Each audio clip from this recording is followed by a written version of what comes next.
जय हिंद दोस्तों, आपका स्वागत है आपके अपने यूट्यूब चैनल AMGK स्टडी पर। जैसा कि आपको पता होगा कि हम SSC GD और यूपी पुलिस के मैथ के प्रैक्टिस सेट कर रहे हैं। ठीक है, फर्स्ट प्रैक्टिस सेट इसका हो चुका है। ये हमारे आज सेकंडवें नंबर का प्रैक्टिस सेट है।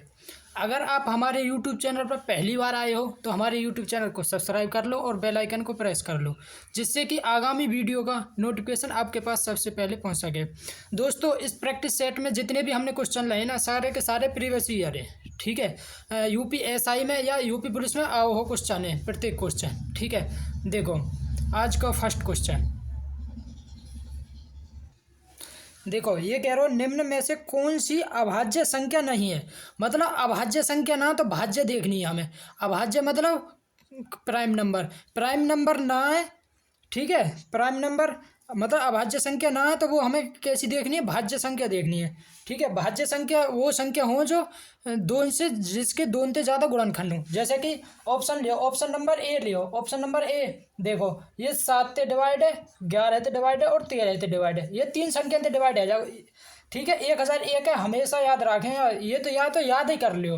1001 कितने से डिवाइड है जाओ, 7 11 13। 7 11 13 को मल्टीपल कितनों 1000 है। ठीक है, अगर ऐसे लिखी आ जाए ना ABC, अगर इस तरह से कोई भी संख्या लिखी जाए तो वो हमेशा किससे डिवाइड हो, 7 11 और 13 से डिवाइड हो। 7 11 13 से हमेशा डिवाइड है ऐसे।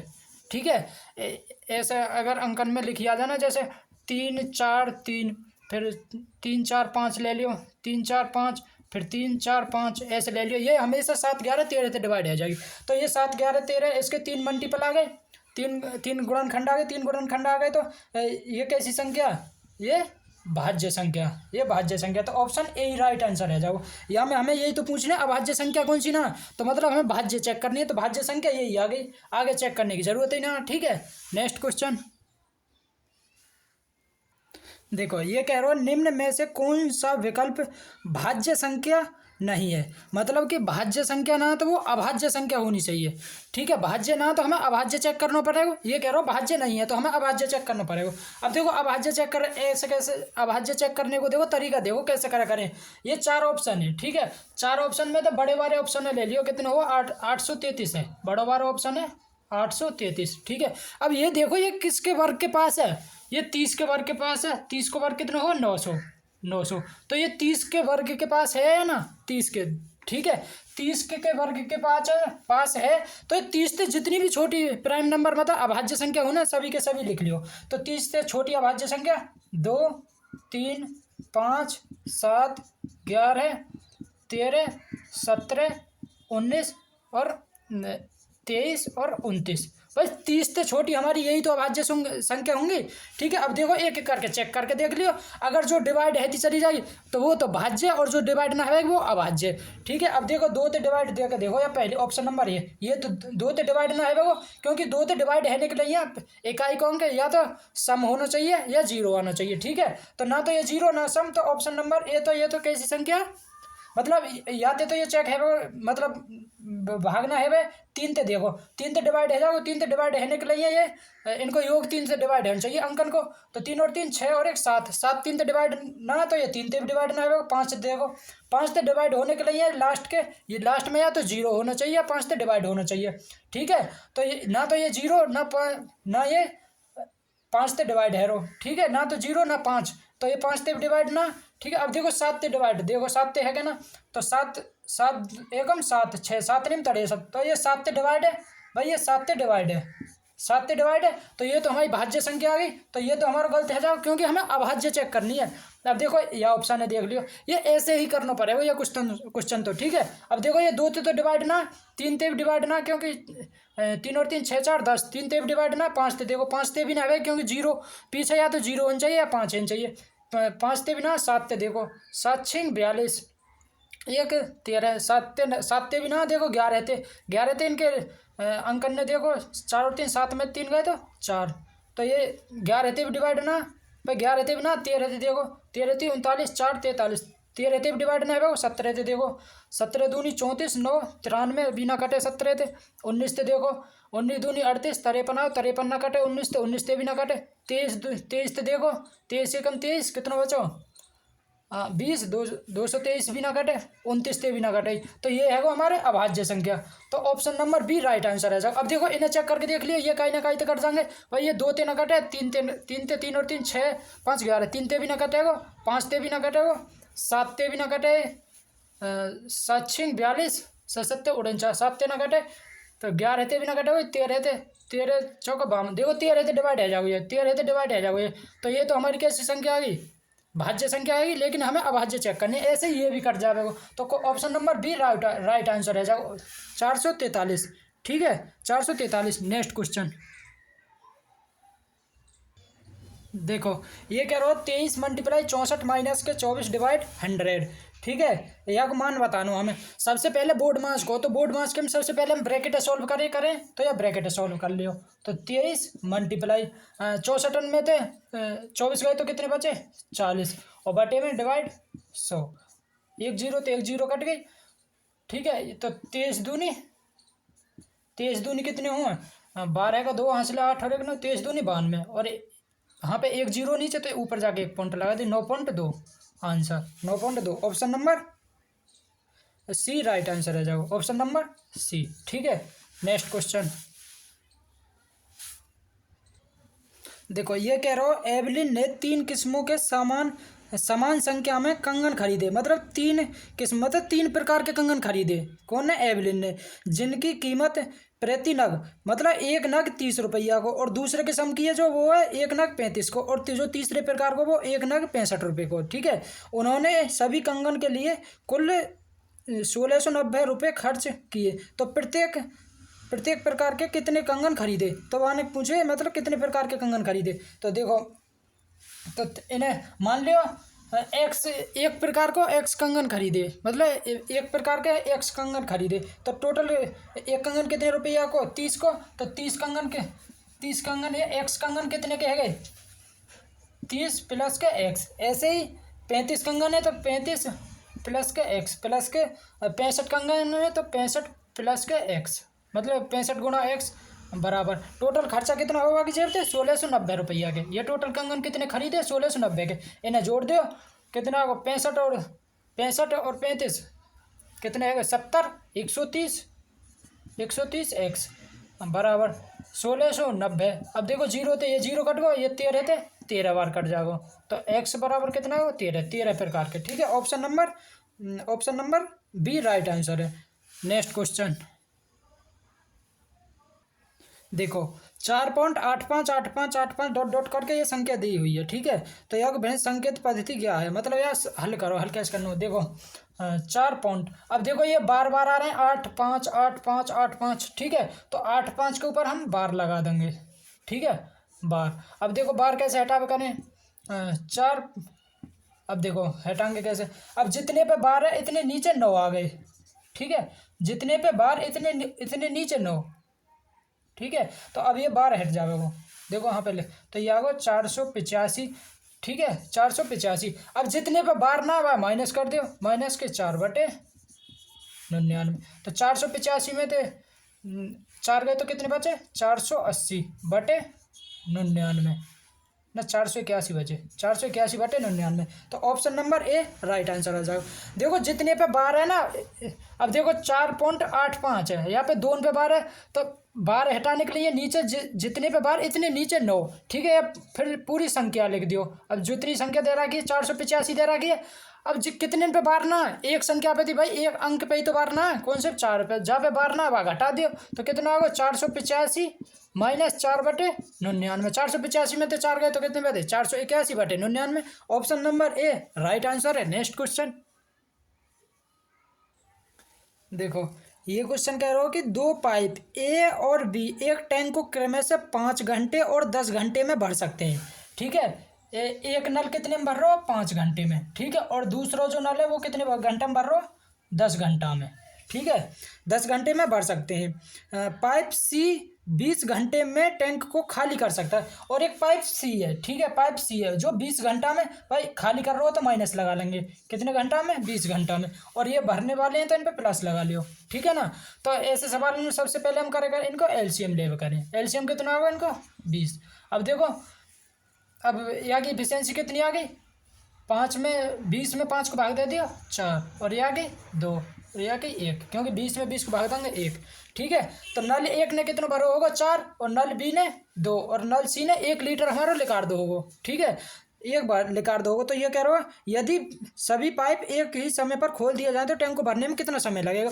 अब देखो ये दोनों तो भर रहे हैं, ए प्लस बी भर रहे हैं और ए सी बार और निकाल लो, तो तीनों एक साथ भरेंगे तो 4 प्लस के 2 और माइनस 1 निकल जाएगा, तो भरो कितना जाओगे भाई 6 भरो, एक बाहर निकल गए तो 5 भरो जाओगे कि ना भरो जाओ, भरो जाओ। और टोटल है कितना 20, अब 5 भरेंगे ये तीनों मिलके तो कितने भर देंगे 4, कितने में 4 घंटे में भाई 20 लीटर भरेंगे तो कितना 4 घंटे में। Option number C right answer है, ऑप्शन नंबर सी। ठीक है, नेक्स्ट क्वेश्चन देखो ये कह रहा हो एक टंकी को एक नल से 4 घंटे में भरा जा सकता है। भाई एक नल है वो कोई एक टंकी है 4 घंटे में भर रहा हो, ये नल है वो 4 घंटा में भर रहा है। ठीक है, 4 घंटे में भर रहा हो, 4 घंटे में भरता, किंतु रिसाव के कारण टंकी को भरने में 2 घंटे अतिरिक्त समय लगता है। भाई कोई रिसाव है मतलब कोई निवाह में टंकी में नीचे रिसाव है, वो छेद है, वो छेद है वो, तो वो कितने घंटा में भर रहा है 2 घंटे अधिक समय ले रहे हो। ठीक है, तो ये तो हमारा भर रहा हो, अब जो दूध रिसाव हो भाई वो पानी निकाल ही तो रहो, अब आप बी मान लियो तो ये पानी निकाल लो तो अतिरिक्त दिन मतलब 2 घंटा अधिक ले रहे हो, तो पहले 4 घंटा ले रहे हो, अब के भरने में 6 घंटा ले रहे हो, कितने 6 घंटा। अब इन देख लियो टोटल टंकी कितने लीटर की है, तो एलसीएम ले लियो कितना 12 लीटर की।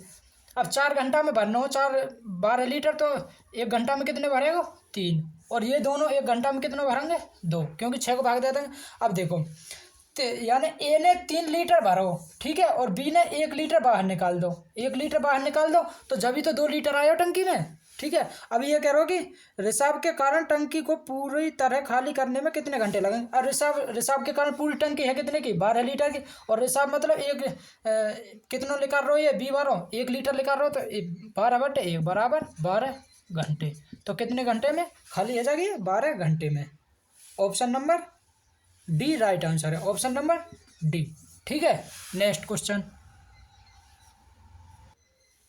ये कह रहे हो 3 अंकों की ऐसी संख्या होगी जिन्हें 5, 6, 7 और 8 से विभाजित किया जाए तो प्रत्येक का शेषफल 3 हो। मतलब 3 अंकों की ऐसी संख्या कितनी होंगी जिन्हें 5, 6, 7 और 8 से विभाजित करने में प्रत्येक दशा में कितना शेष बचा 3 शेष बचना चाहिए। ठीक है, तो 5, 6 और 7 और 8, ठीक है, और कांस्टेंट वैल्यू कोई के ले लियो, इनको एलसीएम लेंगे, प्लस को शेष कितना बचना चाहिए 3 बचना चाहिए। अब देखो इनको एलसीएम लियो 4 अंको, तो एलसीएम कैसे लेंगे 8 में तो देखो 2 तो आ गए, यहाँ पे कितना बचो 3, तो 8 मल्टीप्लाई 3 मल्टीप्लाई 5 मल्टीप्लाई 7, इनकी मल्टीप्लाई करो तो मल्टीप्लाई करने पे कितना आएगा 8 ही 5 40, 40 में 21 की मल्टीप्लाई कर दो तो 21 चौक 84, 840, तो एलसीएम कितना आएगा आज 840, इनको एलसीएम कितना आएगा 840, एलसीएम आएगा 840 और के प्लस के 3, ठीक है, प्लस के 3। अब देखो ऑप्शन में देखो के बराबर 1 लियो, के बराबर 1 लेंगे तो 8 की जगह या के की जगह 1 रख देंगे तो 840 प्लस के 3 कितने आएगा 843, तो एक ही तो संख्या होगी ये। ठीक है, कितनी संख्या होंगी, अगर के की जगह हम 2 रखेंगे तो ये 8 दूनी 16, मतलब 1600 के करीब पहुंच जाएगा, तो ये तो 4 अंकन की है 1600। ठीक है, लेकिन ये हमें 3 अंकन की पूछे, तो 3 अंकन की ऐसी कितनी संख्या होंगी जो 4 अंक डिवाइड है जब एक ही संख्या होगी, और वो कौन सी है 843, 840 है, लेकिन 3 शेष भी तो बचना चाहिए, तो 843 है।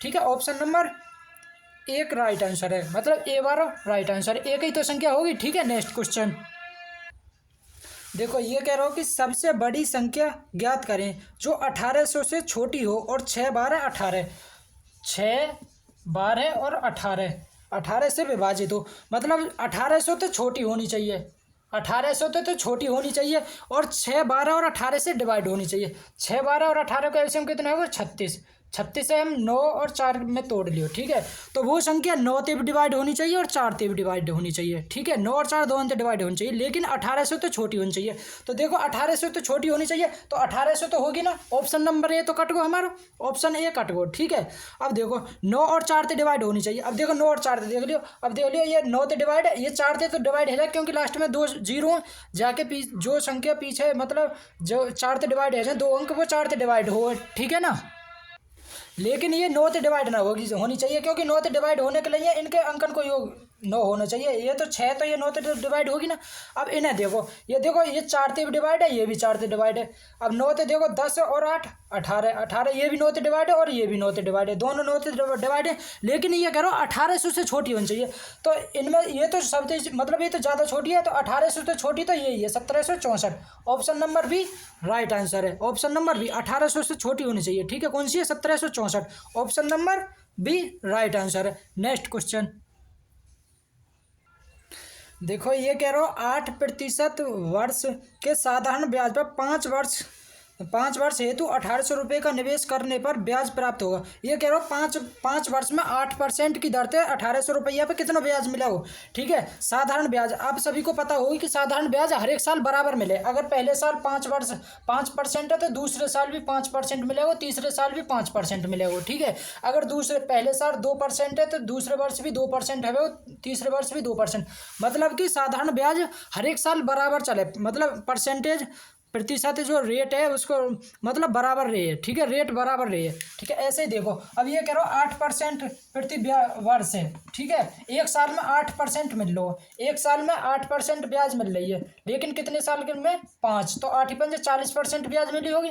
अब 40% ये किसकी, 40% किसकी? 1800 की। तो 1800 को 40% निकाल दो, 40/100, 2 जीरो तो जीरो कटो, 18 चौक 72, कितना होगा? 720 रुपये। तो कितनी साधारण ब्याज मिली होगी? 720 रुपये, 1800 रुपये, 1800 रुपये। तो option number A right answer है। ठीक है ना। नेक्स्ट क्वेश्चन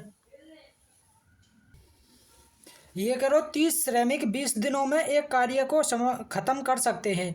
कितने दिनों के बाद 10 श्रमिकों को नौकरी छोड़ देनी चाहिए ताकि काम 25 दिनों में पूरा हो जाए? ये कह रहा हूँ कितने दिनों के बाद 10 आदमी नौकरी छोड़ने के काम 25 दिन में पूरा हो जाए। ठीक है, 25 दिन में काम पूरा हो जाए। देखो यह के लिए एक मतलब फॉर्मूला ही मानो, एक फॉर्मूला एम डी एच वालो M1 D1H1/W1 या फॉर्मूला लगा दो। ठीक है, तो कितने आदमी है? 30 आदमी है टोटल, हैं कितने? 30 आदमी। और कितने दिन तक काम कर रहे हैं? 20 दिन तक काम कर रहे हैं भाई। 30 आदमी 20 दिन तक काम कर रहे हैं। ठीक है ना, और काम समाप्त कर रहे हैं। लेकिन यह करो कितने दिनों के बाद 10 श्रमिकों को नौकरी छोड़ देनी चाहिए। ठीक है भाई, ये 30 आदमी है भाई, ये 30 है, इनने एक्स दिन तक मतलब कितने दिनों के बाद ये छोड़ेंगे, मतलब छोड़ेंगे तो मान लो एक्स दिन बाद छोड़े होंगे, तो एक्स दिन तो 30 के 30 ने काम करो होगा। ठीक है, प्लस के अब ये कह रहे हो कि 10 आदमी काम छोड़ के चले गए, तो बचे कितने? 20 बचे। और कितने दिन में काम करना चाहिए? 25 माइनस कितने दिन बच छोड़ के चले गए? एक्स दिन में, तो 25 माइनस के एक्स। अब देखो तीन उनमें सगर इनमें जीरो, तो ये जीरो काट दो, 30 दूनी कितना है वो 60 बराबर 3x प्लस के या मल्टीप्लाई कर दो 25 दूनी 50 माइनस के 2x।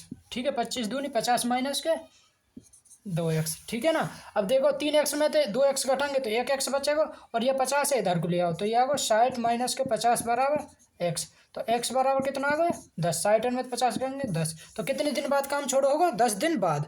ठीक है, 10 दिन बाद। Option number A right answer है। Option number A right answer है। ठीक है, नेक्स्ट क्वेश्चन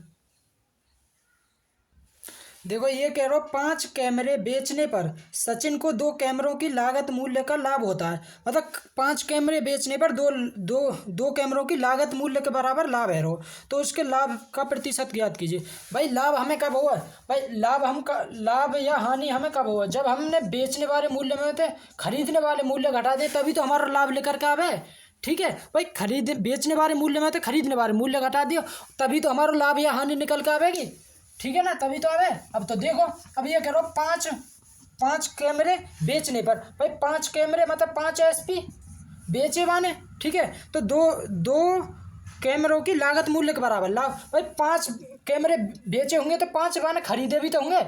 5 खरीदे वाने जभी तो 5 बेके भाई, वाने 5 खरीदे। ठीक है, तभी तो 5 बेके को। ऐसे थोड़ू कि 5 बेके और 2 खरीदे वाने, तो जितने बेके इतने ही तो खरीदे होंगे।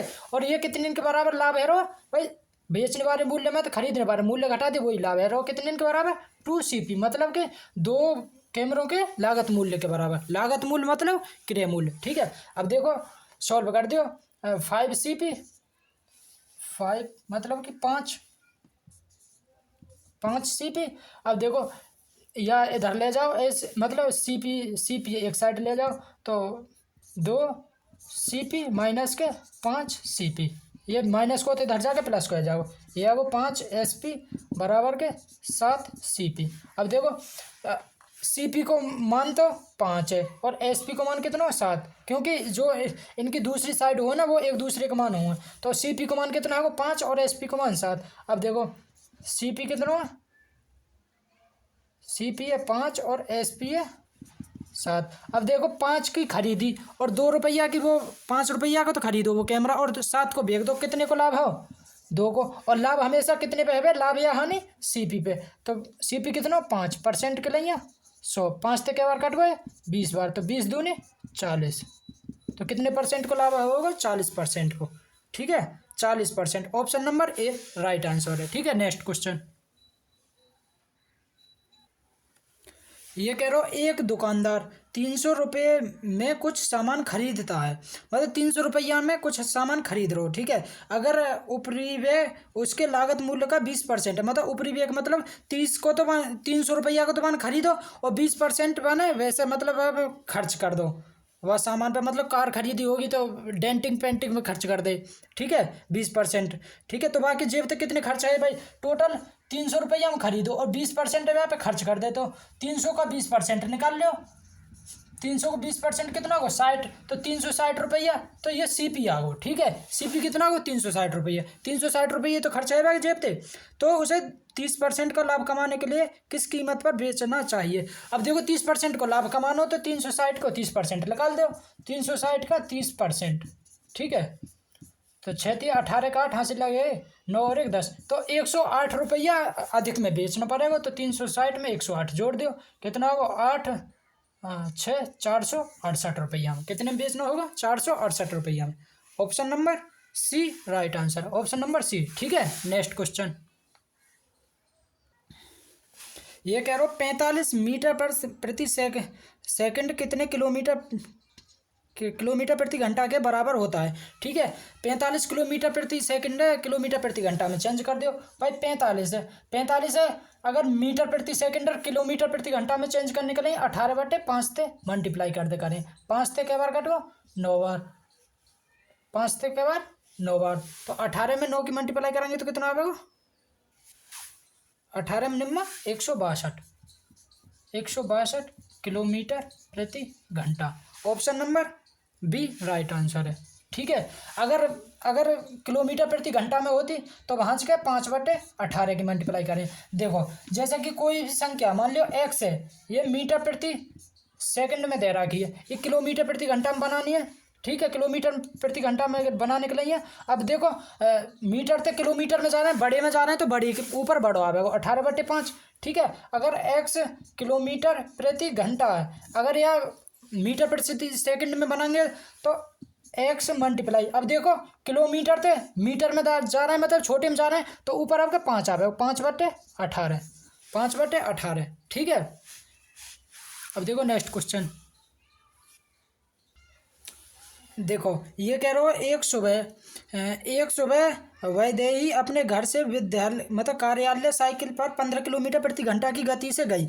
ठीक है, 15 किलोमीटर प्रति घंटा की गति से तो वो गई विद्यालय। ठीक है, और यातायात के कारण मतलब रास्ता वापस आते में कोई यातायात के कारण मतलब कोई मतलब जाम वगैरह लग रहा होगा रास्ता में, तो वो वहाँ की गति 10 किलोमीटर प्रति घंटा की रफ्तार से वो वापस आई। ठीक है, तो दोनों तरफ से औसत एवरेज पूछी है। ठीक है, मतलब औसत गति पूछी है।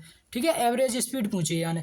ठीक है, देखो 15 की तो रफ्तार से तो गई, वो 15 की तो विद्यालय गई, लेकिन यातायात के कारण मतलब जाम वगैरह लग रहा होगा तो 10 किलोमीटर प्रति घंटा की रफ्तार से वो आई, मतलब घर वापस आई। ठीक है, तो एवरेज स्पीड निकालने के लिए एक फॉर्मूला हो 2 × S1 × S2 बटे S1 + S2। ठीक है, 2 तरीका तो बताऊंगा, यह सवाल कैसे भी कर लियो, या तो डायरेक्ट फॉर्मूला लगा लियो, तो 2 ×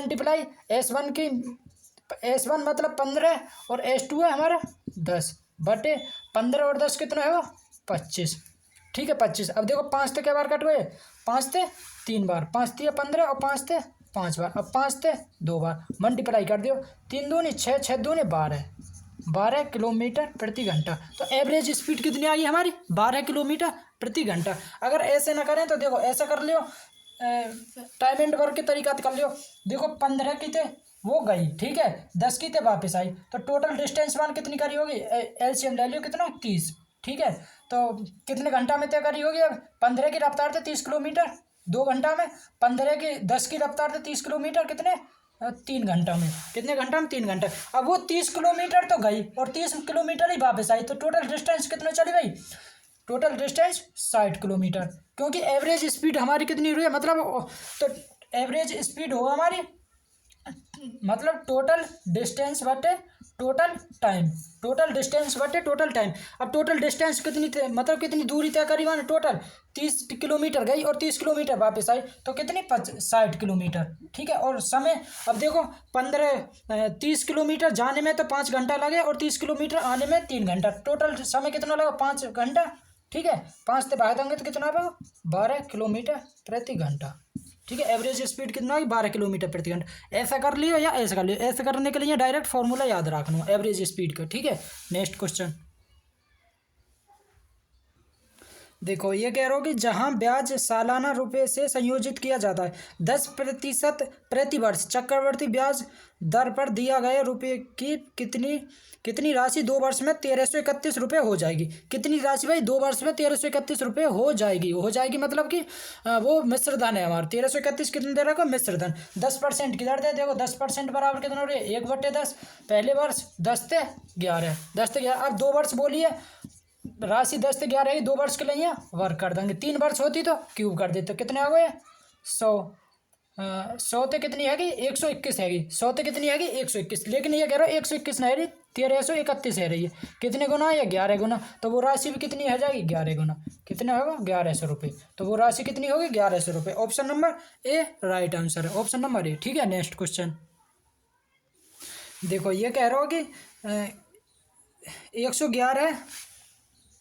111 फैक्टोरियल, ये फैक्टोरियल को चिन्ह है, ठीक है। 111 फैक्टोरियल का इकाई का अंक ज्ञात करें। भाई 111 को इकाई का अंक बताना हमें। अब देखो याद पहले कुछ चीज़ समझो, जैसे मैं कहता हूँ कि 1 फैक्टोरियल तो या का मान 1 हो, मैं कहता हूँ 2 फैक्टोरियल मतलब 2 × 1, ठीक है। जितना फैक्टोरियल हो बातें घटते होकर मतलब 1 तक जावे। अब जैसे मैं कहता हूँ 3 फैक्टोरियल तो 3 × 2 × 1, ठीक है। मैं कहता हूँ कि 4 फैक्टोरियल का मान 4 × 3 × 2 × 1, ठीक है। ऐसे ही मैं बोलता हूँ 5 फैक्टोरियल, ठीक है। तो 5 × 4 × 3 × 2 × 1, मतलब कि जितना जैसे 5 फैक्टोरियल है तो ऐसे ही घटते हुए क्रम में 1 तक जाएंगे हम, ठीक है। 1 तक जाए, 1 तक मल्टीप्लाई करें। अब देखो 1 फैक्टोरियल 1, अब 2 फैक्टोरियल का मान 2 × 1, 3 फैक्टोरियल का मान 3 × 2 × 1, 4 फैक्टोरियल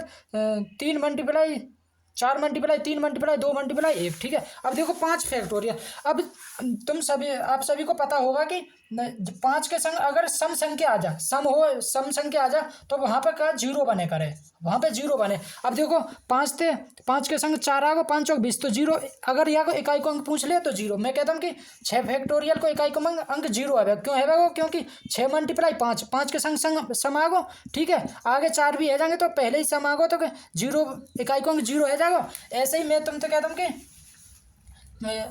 10 फैक्टोरियल को इकाई को अंक 0, 11 फैक्टोरियल मतलब 5 से बड़े जितने भी फैक्टोरियल हैं सबको इकाई को अंक 0 आवे करें, ठीक है। तो ऐसे ही अब देखो 101 है 111 है, इसके इकाई को अंक कितना है 0 है, कितना है 0, क्योंकि भाई 5 से बड़े जितने भी फैक्टोरियल सबको इकाई को अंक 0 होगा करे, ठीक है। तो 111 फैक्टोरियल को इकाई को अंक 0 है, तो option number A right answer है। यहाँ में इकाई को अंक पूछो, ठीक है। अगर दोस्तों वीडियो अच्छी लगी हो तो वीडियो को लाइक करें, शेयर करें और कमेंट करें। अगर आप हमारे यूट्यूब चैनल पर पहली बार आए तो यूट्यूब चैनल को सब्सक्राइब जरूर कर लें, ठीक है। और बेल आइकन को प्रेस कर लेना, ठीक है। Best of luck.